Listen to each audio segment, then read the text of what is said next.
I'm Fatima. I'm from Richmond, BC. I'm your health and beauty social media queen. Hi guys, I'm Chef Fred. I live in North Vancouver, BC, and I'm a health enthusiast. Hi everyone, my name is John and I'm in Vancouver and I'm a work from home dad to 2 great kids and married to a wonderful wife. Hi, my name is Cyrene. I live in Vancouver and my passion is health Hello and beauty. everyone, thanks for joining in.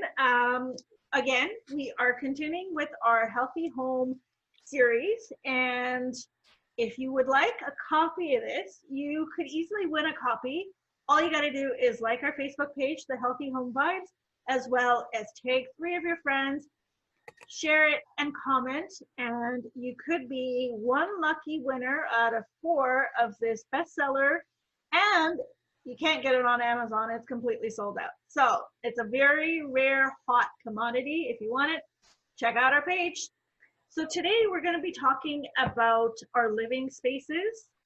We have spoken about the bedroom, we've spoken about the bathroom, the kitchen, and now we're going to be talking about the living space. And so if you've missed any of our episodes, please go back and check out our Facebook page or our YouTube page. You will be able to see the rest of the series that we have. So in our living space, it's very similar to our bedroom. We have a lot of electronics, we have different furnitures, so what are we really to look out for, and how can we make sure that we're living in our optimal level of health? In our homes, we tend to keep the window closed because we are not wanting the pollution to come inside the house. Therefore, a lot of people don't realize that indoors is normally more, there's more pollution because in the air, because of all the product that we're using, let's say to clean the countertops, or for the air to smell like mountain air or spring fresh air. So then all these chemicals that are making these scents are in the house, and they just linger and linger. And a good way to get rid of all this pollution inside our homes is to just open the windows and let the air go through and let it out. Yeah. Yes, for sure. And another, in terms of air fresheners, to get that scent that is very mountain fresh, as Fred was saying, one way that I've actually replaced that is I take essential oils and I put them in a spray bottle and I use that. So then that actually, it's not toxic, and it still gives it a fresher, cleaner, scent without any chemicals. And it's a very inexpensive way to replace the refresheners. Yeah. Or air fresheners, I should say. What we've done too is it's free as you go outside and you just gather pine needles. Yeah. Pine needles, or you pick lavender out of, like we were growing lavender outside, and that's the reason for it, because I like the smell when I'm in the yard. But yeah, you can go out and pick your own fresh, couple of sprigs of lavender or some pine needles and just put it in a bowl, and it'll freshen up your entire bathroom. And I actually learned that because my mom did it, and I went into her place before I was able to, and her bathroom smelled really nice, and I was wondering what it was, because it's not the potpourri kind of like that really fake flower smell, which is overpowering. Yeah. And she had just basically pine needles that were, she tossed in a couple, what do you call those things? Pine cones? Yeah. It looked nice, and it's all natural, and then it dries up in a couple of days, and she replaces it with another one. And I thought that's a great idea. So I started doing that, and then also, the lavender and any other flowers that you have in your yard, just leave it in a bowl and put it in different places of your home. And that's like, it gives, and it's not overpowering. It's a very nice, subtle scent, which is nice. When I went shopping, I always looked for eco-friendly or organic type of sprays that you can use around your house without feeling kind of guilty about the smells. And usually after cleaning my counter or in the living room, there isn't a scent left, but I still open my window because I want the fresh air to come in. Yeah, I watched the flowers, as John was saying, this is a great time to bring the outdoor inside. I love having flowers inside. Like, yeah, you guys know that I'm growing my garden for that very reason, that I can have flowers inside, because I love flowers. Whenever I get a chance and I see a nice bouquet of flowers, I will go buy them because I like the way they look, but also the way they smell, and also how they enhance a room. So these are little tips that you can just, swap out those chemicals that you're using as your air fresheners or whatever, and replace it with something that is very natural. Mhm. Another way to actually to offset it is if you're using Himalayan salt lamps. So I don't know if you guys know how those actually work. Do you guys know how those work and what the process of it? So what those do is, so when they're actually plugged in, it's a photosynthesis process. So what they're actually doing is they attract all of the dust and all the toxins and everything. They trap it onto the light, and then in turn they release good oxygen for us. Really? So those are great to have in your room. So it's based on the room size. So if it's a smaller room, then you could have a small one. If it's a larger room, then you may want to have 2 or 3, depending on the size of your room. But those are just great. And in terms of lighting as well, they're not so overpowering, and they make beautiful, beautiful, shapes. There's different sizes, different colors. So you can play with that, and of course, if you're not using it, unplug it like any other electronic that you would use, is you want to unplug that. So that's another way to keep your rooms fresh and clean, a very natural way. Like, keep it away from any water because it will disintegrate it, because it is an actual solid. Right. Also, when you're mentioning about the essential oils, we're using, like, you make your own essential oil mixture and you use that as an air freshener in the bathroom. But I was cleaning the bathroom yesterday and I had to use cleaner to disinfect the tub and the sink and everything. But I had to leave the bathroom fan on for an hour because even though I diluted the solution, my kids are very sensitive to the smell, so they couldn't go in, even though it smelled like lemons. So, even though we love the smell of lemons, we love the taste of it, we love what, lemons are usually fresh, because it was a chemical cleaner, it was overpowering. So, be careful, because some of these things might set off something, but also let the windows, open your windows, let the room air out, and then let your family back in later. So that's what I found, was that things are starting to get to me more, especially if I'm using them at full strength. So I kind of start to wonder what is in it.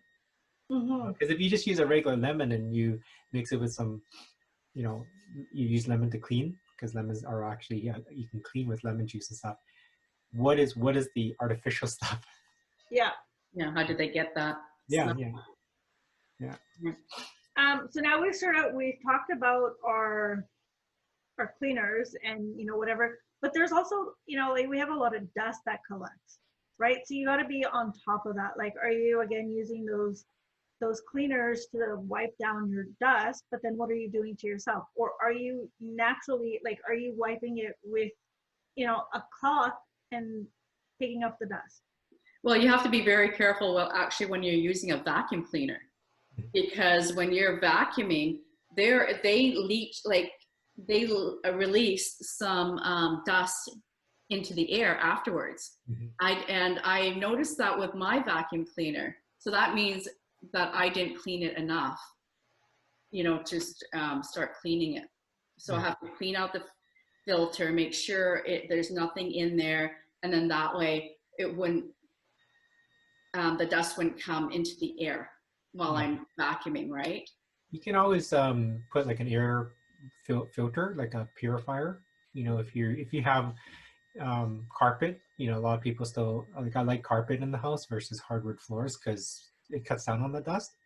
But that's gonna stir up dust as well, especially when you're vacuuming. So getting a air, what do you call those things? The air cleaners, the fans that kind of suck in air, dust, mold, whatever it is. I find that helps as well. Fred, you're very quiet. It's because I'm not too knowledgeable about this subject. My vacuum cleaner is, I actually don't remember the filter type, but it is a type that keeps all the dust in, therefore there's nothing that comes out in the air. But it depends also when you talk about vacuum cleaners, it's something to look for is if it traps everything in, you know, because if you go for the cheaper brand, it might be cheaper, but then the dust is out of your carpet, but then it's in the air, and then you'll find a little later that, oh, the countertop's got the layer of dust on it already. So then you do it again, and it's just adding not only work, but you're breathing it in. Oh, one thing that I didn't touch on was when we renovated the house, the paint. Yes. There's I didn't touch on the paint plus the carpet. You know, when you lay new carpet down in your house or you paint the room, it's you know there's a reason they tell you to open the windows, right? Open the windows while you're painting your room because of the off gassing. Yeah, that's There right. are chemicals in the paint that helps it, you know, whether it's the color or the to help it dry faster or just to kind of give it the consistency. So there are things in it to make the paint what it is, but you know, you still got to be careful to make sure that you air out your room, that you're also, while you're working in there, you're either wearing a respirator or you're well ventilating the area. Because, you know, how many of us have put carpet in our house and it just smells for months, right? Like, yeah, I did that with mine, but you never think about that. But even when the smell is gone, I'm sure there's other things that are still being released over the years, right? And then plus what Fred was saying, when you start vacuuming, now you're actually accelerating it because you're spewing it out into the into your home. So you got to be careful with that as well. We renovated our bedroom downstairs, and we still have some kind of smell from it, and I can't put my finger on it. So I have to make sure that I'm leaving the windows open in that bedroom, regardless of it being used or not, right? Yeah, it's the So for us, like we grew up, we had our family business was a carpet store. Oh, Like carpet. Too bad you didn't, you know, like you hadn't asked me before, but yeah, yeah, we had that, and so for me, I've been around it my entire life. Like I know, you know, all of that stuff. Yeah, Yeah, and so you do have to definitely open your windows when that's happening and just let it breathe. But yeah, we've been around it, so we've seen the different types of carpets, right? You can see how it's changed over time, and now there's a lot of carpets that are non-allergent, which is great. Right. We call And them. that makes it so much easier for us as well. But you gotta make sure you're vacuuming it still. Fred, I have a question for you. You know how there are certain plants that give out more oxygen. Which ones would you recommend that keeps the air clean? Just more plants in general. I think just having a lot of plants in your home will do wonders. Yeah. They're natural filters. You know, I don't know myself which plants may do more, but it's always nice. I mean, they're nice to have around the house as well. They do. You know, It's a and calming again, effect. yeah, and if you have plants that actually have flowers that smell like we were talking about, so you're giving double or triple benefits as well, right? So sorry, and some of them are actually like the greenier, leafier plants. So like the snake plant is one of them. I can't remember the name of it, but it's like a really big, it's a very big leaf with like, it's green on the outside and then sort of white in the middle. I don't know the name of it, but that's a really good one. Okay. And it looks like it's off of a bamboo shoot, because if you look at like the trunk of it, or like the base, it looks like a bamboo. Yep. But it's not a bamboo plant. That's great. I guess anything that just has a lot of leaves, right? Yeah. This area, so. Because that's also like, I mean, plants, they go through that photosynthesis process, right? So at night they're taking in all the carbon dioxide and turning it in carbon for us, turning it into carbon monoxide for us. Or oxygen. Okay. Yeah, oxygen. Not everyone can have flowers in their house, No. because some people are sensitive and has to pollen and all the other things and have allergies, right, to scents. So that's why I thought maybe having some clean plants around would help to optimize the oxygen or the clean air in my living room. So like some of the plants that you have like outside, the one that's like sort of right on your side here, that's something that you could actually bring inside. This one? Oh. Oh, it is inside. It is inside that one. It's my baby. We've had this for years. We have to take care of it more though. Yeah, like I mean, you could have more of those around. Like any of the greenier plant, like you know, like those ones are always better. Yeah. Okay. And now going on to the subject of keeping the house clean. Yeah. I've noticed when you go in people's home, a lot of the time they say, "Hey, don't worry, just keep your shoes on." Oh. Mhm. And this is one that I believe that everyone should always take their shoes off when they go somewhere, Yes. because you don't know where that person's been, you don't know where they walked, what they're carrying on their shoes, and even though you say that you might not touch the floor, everybody drops something. Gravity is part of life. The remote goes on the floor, you pick it up, but you walked there before with all these chemicals or whatever it was. Yeah. So keep the shoes at the door. You know, Fred, we didn't know why to do that, but it was a cultural thing. My parents just made sure that when you come into the house, just take them off. Didn't say what it was for, but so we assumed it was culture, you know, and I think it's really big in the Japanese culture too. You leave the It is the norm in a lot of people's home. You get in the house, you take your shoes off. Yeah. Even It though is they a say, culture- no, keep them on. It I is take actually them a off. cultural thing, Yeah. but also here in Vancouver, it's also a status thing. So I've noticed people who are, you know, middle income, they all sort of take off their shoes. But if it's like, you know, like the higher upper class, they don't. Mm. It's an interesting thing because they want to show off their shoes because they got an outfit, they got to put that whole ensemble together. The shoes make the Bling, ensemble bling, go. bling, bling. Yeah, A girlfriend who actually lets us keep our shoes on. And I feel uncomfortable because I wasn't raised that way. Yeah. But also, them like off. if you have pets or kids, I mean, they're crawling on the ground. yeah.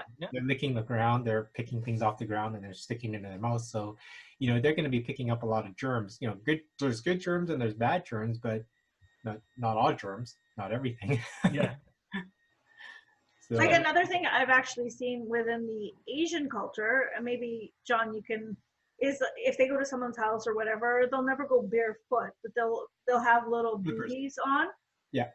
They're walking around with booties, whereas with us, we go to someone's house, we are barefoot. Like if we're barefoot, or if we've got like the socks on, whatever, but we don't put on another pair of shoes. yeah, that's yeah. Some homes, you know, you walk in and the homeowner will have a whole slew of like slippers or like those sock covers, and I don't know what that is for. Like if it's a culture thing or maybe it's just you know, a hygiene thing. But yeah, that's getting more popular. So, you know, you have a box of 20 slippers. So if people come over, they just pick the one that they like and, you know. I have a funny story. You know, at every hotel I stay at, some people collect soaps and shampoos or whatever the case is. I collect slippers. I bring back like 20, you know, I counted like at least 20 slippers, you know, so I have them when people come over. Hopefully you're a size 7. You know? No, We have to bring our own. Fred, we got to bring our own. That's funny. So yeah, this is weird. I mean, when someone, you know, when I go over to someone's house and it's a party or something, they say, no, leave your shoes on. I'm like, are you sure? And then if you do, everyone else has their shoes on. So then you leave it on because then you'll be walking around with, you know, socks that are gonna pick up germs and stuff. So But I think that person's going to clean up the next day, Oh, yeah. right? The cleaners come in and Depends which friends you hang out with, but yeah. yeah, what's really I have a feeling that's not gonna happen. what's weird is if it's carpet, like that's extra weird. Oh God. But if That's if it's tiles or stuff, yeah, sometimes I do. But if it's carpet and they ask me to keep it on, I'm like, are you sure? Like it's pretty white, right? It's a light colored carpet. So Yeah, that's like my dad's biggest pet peeve. Do not walk into our house with shoes on because Yeah. But it's a especially where habit the in many carpet is. places. Sorry? Like it's a habit. Like at home, it's a habit. Yeah. You know, you come home, you take your shoes off. If sometimes you forget to take your shoes off, we kind of go like my son is walking in the house with his shoes on. We're like, "Are you in a hurry?" He goes, "Yeah. Just you know." Otherwise, shoes are off. But Yeah. it's a habit. Yes. He doesn't know why either. You know. So we're going to move forward because again, we can talk forever about shoes and we don't need to be talking too much about shoes right now. The other thing is our electronic gadgets. So what are you guys doing to minimize the EMF that are coming off? Well, if we're not using Personally, it, make sure we just turn it off. But as far as like, I don't have a lot of things that I'm concerned about as far as Wi-Fi is concerned, because it's built into the house. So I'm not too sure how that's going to project the whole house, right? I don't see it, I don't feel it, but I don't know how to turn that off. that's the trick. Yikes. Yikes. But one thing I do have a control over is lighting. So, which is I dim the light, make sure all our fluorescent lights are out of the house, and everyone is happy in the end of the day, because Larry hates bright lights, and when he goes to work, he makes sure that he takes out the fluorescent light. He has his own bulb that he brings to work because it affects his mood. He's a lot happier. He's more productive when he does that. Sorry, going off the topic a little bit. Sorry. That's good. It's lighting. Lighting Well, is lighting, yeah, lighting does help with your health as well and your happiness. So no, it's not off topic. It's like you go to a hospital or you go to school, or you know, these fluorescent lights. Oh, it's terrible. They make you feel not well. No, Yeah. especially when they're blinking. Oh my God, I Yeah, cannot they're stand flickering. them Yeah. because that actually triggers a migraine, and I'm like, oh my God, I'm done. And Like, and people have some in their home, and I say get rid of them for to be healthier, to be happier. Yeah, they're saying that going back to just regular light bulbs are probably better than some of these new efficient ones. Yeah, the efficient ones they use less energy, they give off brighter lights and whatnot for much less usage. But they're saying that it's something like the frequency of them, or the way, like the light, the type of light they give off isn't very they don't help with our health. So I'm not sure. Like, I'm still reading up on that, because I switched out all my kids' lights to the new ones in their room because they're in there all so much doing their homework. But then I found out that it's probably not the best, and just go back to the old traditional light bulbs. I did that. Yeah, but you can't that. find them anymore. Like, you can't find too many traditional light bulbs with enough wattage, because they're all trying to be efficient, so they're toning them down. So I have to end up using more lights around the house. No, but going back to the electronics, no, we turn off your phone. I turn off my phone to airplane mode, when it's nighttime. So, or just leave them in a different room. I try not to have the phone next to my head on my night table. Yeah, and just unplug a lot of like whatever you're not using. Like we mentioned earlier with the microwave, even with your kettle. TV, it's a little bit harder just because it's plugged into like your box or whatever, your Wi-Fi. The TV is a little bit harder to do that, but excuse me, pardon me. Whatever you're not using, just unplug it. Just be Because quiet. even though it's not working and it's just plugged in, Yeah, so these radio waves, it's still in the air. It still crosses our body. It's still bouncing off us. So if you unplug, then yeah, it depends how much you believe into it. Because if you do believe into it, you will unplug your TV when you're not using it. yeah. You will go behind your TV and unplug it, because you know that in long term is a detriment to your health. Any other last comments? All right, well, that's a wrap for this series, or our last video, I should say. Yeah. We have one more video in our series to go. And if, again, you haven't seen our other series, please check out our Facebook page, The Healthy Wave Vibes, as well as our YouTube channel. You'll find all of our videos there. We are drawing the book, The Healthy Way, The Healthy Home. You could be one of 4 lucky winners. There's no copies available on Amazon. So if you want one of these, you will have to like our page, which is The Healthy Way Vibes. You will have to tag 3 friends, share it, and comment. And in order to win, you will need to be live on our series. Until then, see you next time. Bye for now. Bye.